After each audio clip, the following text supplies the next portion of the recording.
रायरंगपुर सहरस्थ कुचेईबुड़ी अधीनस्थ अग्रणी अनुष्ठान सरकारी बालिका उच्च विद्यालय वार्षिक उत्सव समारोह 2023-24 सभापति तथा प्रधान शिक्षयित्री ऋषिप्रभा महंत अध्यक्षतार अनुष्ठित हो जाए। मुख्य अतिथि भाव रायरंगपुर अतिरिक्त तहसिलदार राजेश्वरी माझी, मुख्य वक्ता भाव रायरंगपुर महाविद्यालय अध्यक्ष त्रिलोचन चक्र, सम्मानित अतिथि रूपे रायरंगपुर ब्लॉक शिक्षा अधिकारी भागीरथी महांती, रायरंगपुर हाईस्कूल प्रधान शिक्षक विनय रंजन नायक, बहलदा हाईस्कूल प्रधान शिक्षक मनोरंजन गिरी, सह ब्लॉक शिक्षा अधिकारी कार्तिक चंद्र कारुआ, अवसरप्राप्त ब्लॉक शिक्षा अधिकारी हिरणमय दास, रायरंगपुर म्युनिसिपालिटी उपाध्यक्षा ममिता चौधरी, विद्यालय परिचालन कमिटी सभापति गीतांजलि महांत, संपादक खड़ीरत्न प्रमुख उपस्थित थिले।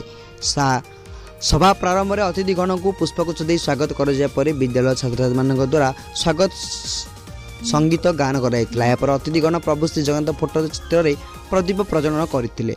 सभापति सभापतित्व वक्तव्य देवा सह सभा कार्य परिचालना करते। शिक्षयित्री दर्शना दत्त वार्षिक विवरणी पाठ करते।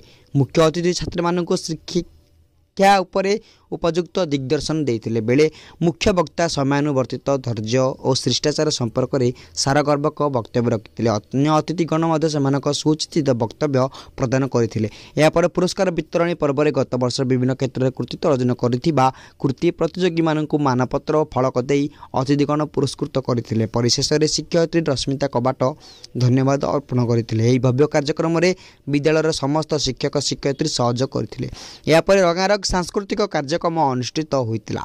यह भव्य कार्यक्रम देखा स्थानीय जनसाधारण अभिभावकगण तथा विद्यालय समस्त छात्रीवृंद बहु संख्यार जोग देते। रायरंगपुर श्यामलंदु परिडांग रिपोर्ट दिग्दर्शन न्यूज।